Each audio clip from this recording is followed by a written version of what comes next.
Good day everyone, welcome to Indian defence academy. आज हम काफ़ी इंपॉर्टेंट टॉपिक पढ़ने वाले हैं जो है आपका Simon commission and Nehru report. Simon commission and Nehru report काफ़ी बार इसमें से क्वेश्चन आया हुआ है, ठीक है। बहुत ही ज़्यादा इंपॉर्टेंट टॉपिक है ये और इसमें से काफ़ी बार एग्जाम में क्वेश्चंस पूछे गए हैं। स्टार्ट करेंगे हम साइमन कमीशन से। आपने सुना होगा Simon go back, Simon go back.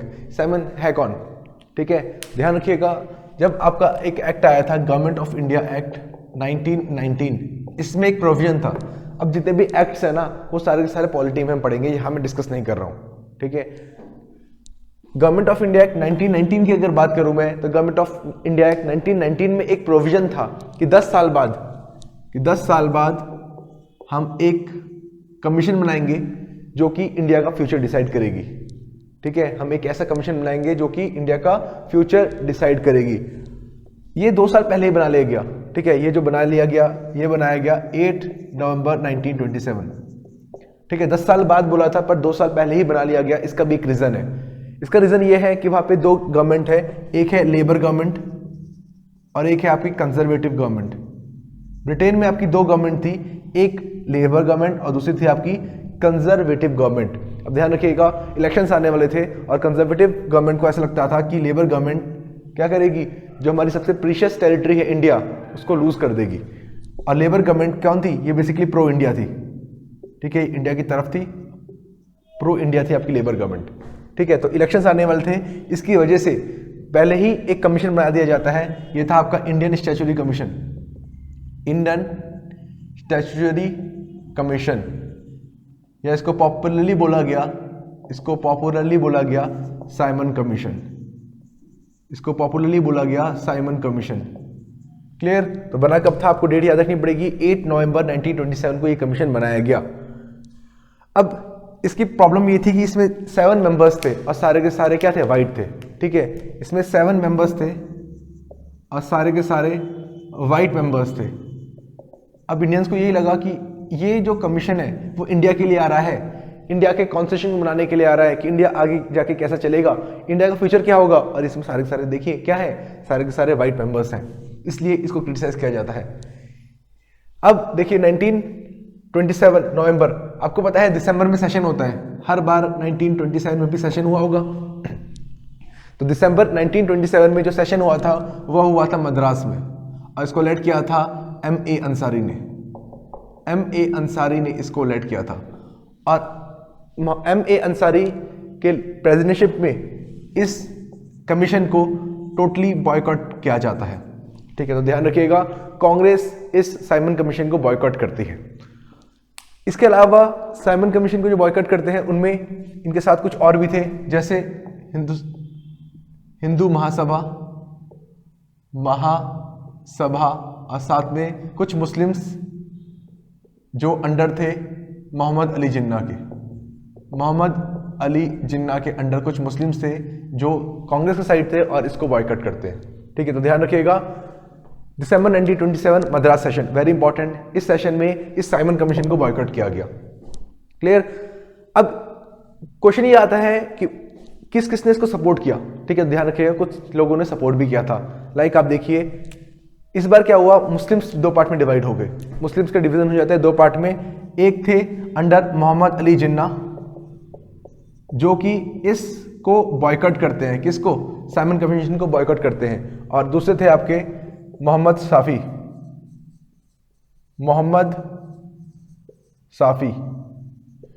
क्या करते हैं, मोहम्मद साफी इसको वेलकम करते हैं साइमन कमीशन को, ठीक है। तो ये इसको बॉयकॉट नहीं करते और बोलते हैं कि अब जो कमीशन बनाने के लिए आया है वो बिल्कुल ठीक आया है। इसके अलावा जैसे एक यूनियनिस्ट पार्टी थी आपकी पंजाब की, एक आपकी थी यूनियनिस्ट पार्टी ऑफ पंजाब। इसके अलावा एक पार्टी थी जस्टिस पार्टी ऑफ साउथ। ये भी क्या करते हैं, इसका बॉयकॉट नहीं करते। तो ध्यान रखना पड़ेगा आपको, क्वेश्चन ये नहीं आ रहा है, अब क्वेश्चन ये आ रहा है कि कौन कौन इसका बॉयकॉट नहीं करते। कौन नहीं करते, मोहम्मद साफी जो कि लेड करते हैं किसको, मुस्लिम लीग को, यूनियनिस्ट पार्टी ऑफ पंजाब और साथ में जस्टिस पार्टी। क्लियर। अब ये इंडिया का पहुंचा 3 फरवरी 1928 को ये पहुंचता है इंडिया। ठीक है, जब ये इंडिया में लैंड करता है तो इसका स्वागत कैसे होता है? काले झंडे दिखा के, ब्लैक फ्लैग दिखा के इसका स्वागत होता है और नारे लगते हैं Simon go back, Simon go back. ठीक है, आपने सुना भी होगा, साइमन गो बैक के नारे लगाए जाते हैं, साइमन गो बैक। क्लियर? जब ये लैंड किया बॉम्बे में तो ऐसे इसका स्वागत हुआ। ये पूरे इंडिया में घूमा और ये पहुंचता है कहाँ पे? ये पहुंचता है अक्टूबर 1928 में पंजाब में। और पंजाब में जब ये पहुंचता है तो वहां पे जो शेर पंजाब है लाल लाजपत राय, उनके बीच क्या हो जाती है? एक मुठभेड़ हो जाती है और लाठी चार्ज में लाल लाजपत राय को बेसिकली ब्लो लगता है चेस्ट में और ये फेटल ब्लो होता है। और आगे जाके 17 नवंबर 1928 को लाल लाजपत राय की डेथ हो जाती है। लाला लाजपत राय की डेथ हो जाती है आपकी 17 नवंबर 1928। और इसके बाद की कहानी मैंने आपको ऑलरेडी बता दी है, सोंडार मर्डर केस और क्या हुआ था भगत सिंह के साथ। क्लियर? तो ये चीज़ आप वहाँ पे रिलेट करेंगे साथ साथ। जो चीज़ें मैंने पढ़ा दी है वो रिपीट नहीं करूँगा, वो चीज़ें आपको रिलेट करनी पड़ेगी। क्लियर? तो ध्यान रखिएगा 17 नवंबर 1928 ये जो साइमन कमीशन आया था ये अपनी रिपोर्ट प्रेजेंट करता है 2 वॉल्यूम में, 2 वॉल्यूम्स में बुक प्रेजेंट करता है मई 1930 में। पर ध्यान रखिएगा तब तक क्या होता है, तब तक वहाँ पे जो कंजर्वेटिव गवर्नमेंट है वो गिर जाती है और लेबर गवर्नमेंट आ जाती है। जब लेबर गवर्नमेंट आ जाती है तो वो इंडियंस को भी बुलाती है कि आइए और अपना संविधान खुद लिखिए, जिसके बाद होते हैं 3 राउंड टेबल कॉन्फ्रेंसेस। वो आपको मैं नेक्स्ट क्लास में बताऊंगा कि ये 3 राउंड टेबल कॉन्फ्रेंसेस कौन कौन से थे। ठीक है, और इसमें क्या क्या हुआ, तो 3 राउंड टेबल कॉन्फ्रेंसेस और साथ में साइमन कमीशन की जो रिपोर्ट आती है, इसके आधार पे आपका बनता है गवर्नमेंट ऑफ इंडिया एक्ट 1935। तो ये चीज आपको पता होनी चाहिए, जो गवर्नमेंट ऑफ इंडिया एक्ट 1935 है वो कैसे बना? साइमन कमीशन और जो साथ में क्या है 3 राउंड टेबल कॉन्फ्रेंस हुए थे उसके आधार पे। ये था आपका साइमन कमीशन। आपको इतनी बातें साइमन कमीशन में पता होनी चाहिए। आगे बढ़ते हैं और बात करते हैं हम नेहरू रिपोर्ट की। चलिए, अगर मैं बात करूं नेहरू रिपोर्ट की तो ध्यान रखिएगा नेहरू रिपोर्ट क्या थी। और यहाँ पे क्वेश्चन काफी बार आया है नेहरू रिपोर्ट का, बहुत बच्चे कंफ्यूज हो जाते हैं। नेहरू रिपोर्ट, नेहरू मतलब जवाहरलाल नेहरू? नो, यहाँ पे जो नेहरू होंगे वो होंगे मोतीलाल नेहरू। मोतीलाल नेहरू कौन थे? जवाहरलाल नेहरू के फादर। क्लियर? 1928 का जो सेशन होता है यही लेट करते हैं। देखिए हुआ क्या, नेहरू रिपोर्ट लॉर्ड बिरकेनहेड चैलेंज करते हैं, लॉर्ड बिरकेनहेड चैलेंज करते हैं इंडियंस को। ठीक है, क्योंकि देखिए इंडियंस क्या कर रहे हैं, बेसिकली कांग्रेस रिवोल्ट कर रही है अगेंस्ट साइमन कमीशन कि आप हमारा कॉन्स्टिट्यूशन क्यों बना रहे हैं। तो लॉर्ड बिरकेनहेड चैलेंज करते हैं नेहरू को, या फिर बोला जाए इंडिया को, कि आप अपना कॉन्स्टिट्यूशन खुद बनाइए। तो जो नेहरू रिपोर्ट थी वो लॉर्ड बिरकेनहेड के चैलेंज में बनाई जाती है और ये बनाते हैं मोतीलाल नेहरू। मोतीलाल नेहरू, क्लियर? एक चैलेंज दिया गया था और ये इंडिया की तरफ से सबसे पहली कोशिश थी अपना संविधान बनाने की या फिर अपना कॉन्स्टिट्यूशन ड्राफ्ट करने की। तो इट इज फर्स्ट ट्राई क्या करने की, to draft constitution of India, to frame constitution of India.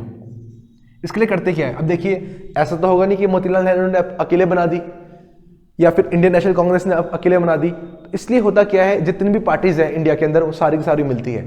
ठीक है, वो सारी की सारी पार्टीज मिलती है तो एक क्या हुई, ऑल पार्टी कॉन्फ्रेंस हुई। ऑल पार्टीज कॉन्फ्रेंस मीट हुई आपकी लखनऊ में। ऑल पार्टी कॉन्फ्रेंस मीट हुई आपकी लखनऊ में। और कब होती है, फेब 1928। और कहाँ होती है, तो मैंने आपको ऑलरेडी बता दिया, लखनऊ। एक कमेटी बनाई जाती है जिसको लेड करते हैं मोतीलाल नेहरू, और इस कमेटी का काम होता है कि ये ड्राफ्ट बनाए, ये हमारे देश का कॉन्स्टिट्यूशन बनाए, और सबके अपने अपनी डिमांड्स होती है। ठीक है, डिमांड्स हम पहले देखेंगे। इससे पहले हम ये देख लेते हैं कि ऑल पार्टी कॉन्फ्रेंस में जो एक ये बनाया गया था, इसमें कौन कौन से मेंबर्स थे। ठीक है, तो कौन कौन से मेंबर्स थे आपको नाम याद होने चाहिए। जो लीडर थे वो थे मोतीलाल नेहरू। ठीक है, ये कौन थे, इनके लीडर थे। जो ये हमारा कॉन्स्टिट्यूशन बनाने की कोशिश की गई उसके लीडर थे मोतीलाल नेहरू, इसलिए इसको बोला गया है नेहरू रिपोर्ट। देखिए कौन कौन से और थे, तो आप कहते हैं तेज बहादुर, MSNA, मंगल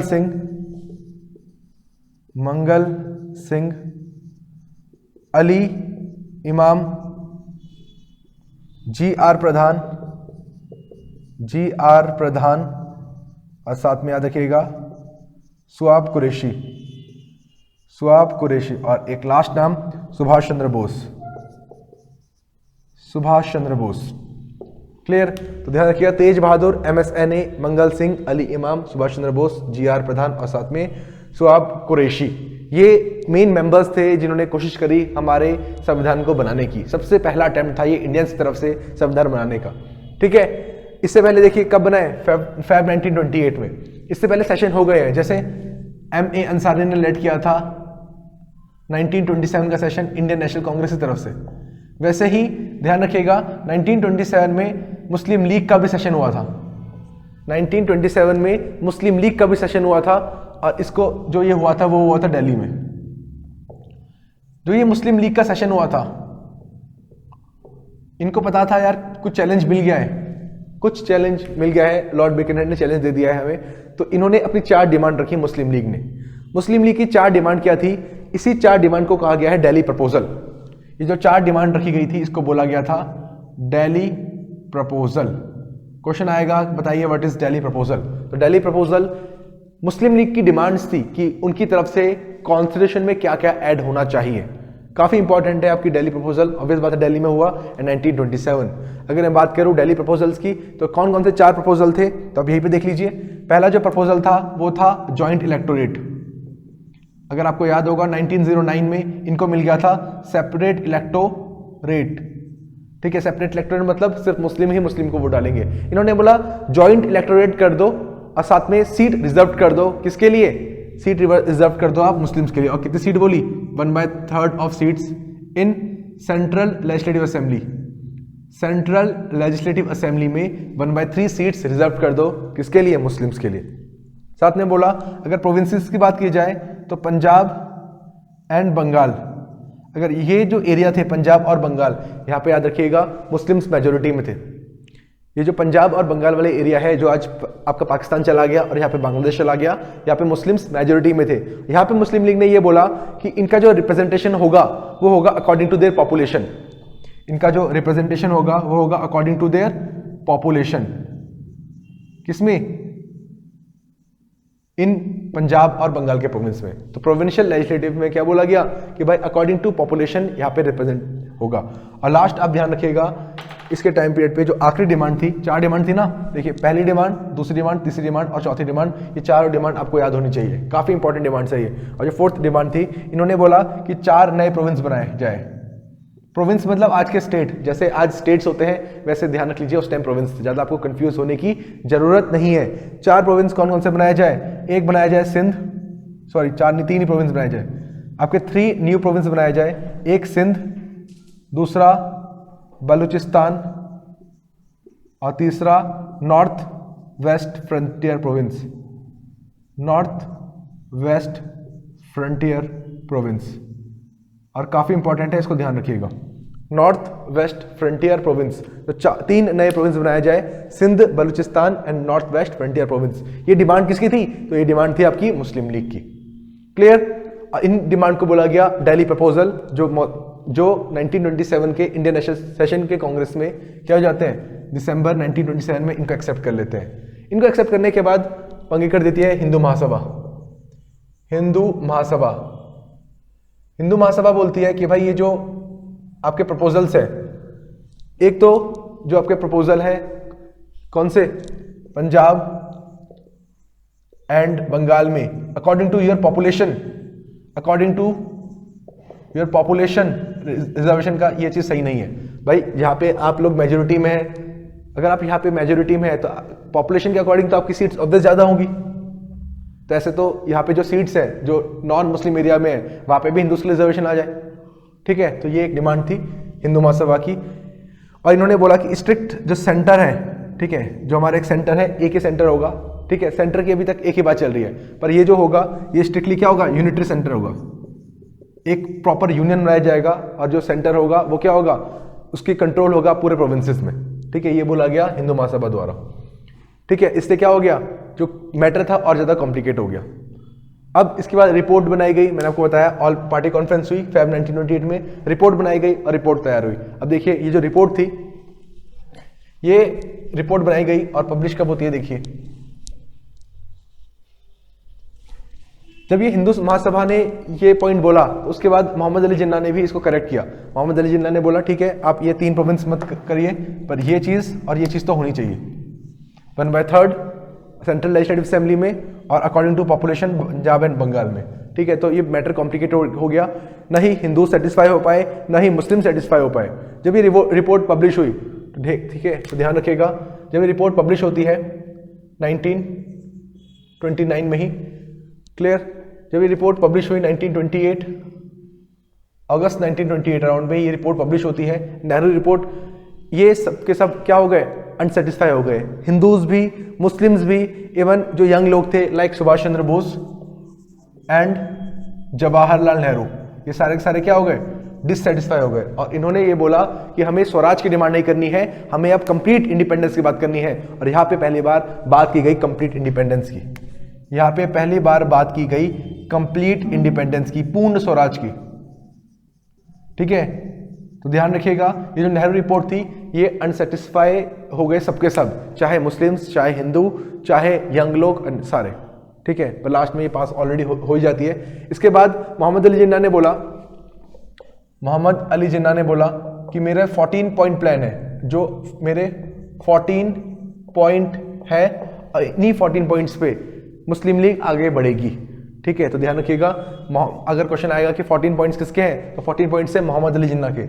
मोहम्मद अली जिन्ना ने 14 पॉइंट्स दिए, किसके लिए दिए, मुस्लिम लीग के लिए, कि आगे जाके मुस्लिम लीग का प्रोपेगेंडा क्या होगा। क्लियर। चलिए आज के लिए इतना ही, काफी इंपॉर्टेंट है ये साइमन कमीशन और नेहरू रिपोर्ट, ये आपको आनी चाहिए। अगले क्लास में हम डिस्कस करेंगे ये राउंड टेबल कॉन्फ्रेंसेस क्या की थी, जिसके बाद जो बना गवर्नमेंट ऑफ इंडिया एक्ट 1935। आज के लिए इतना ही, थैंक यू सो मच।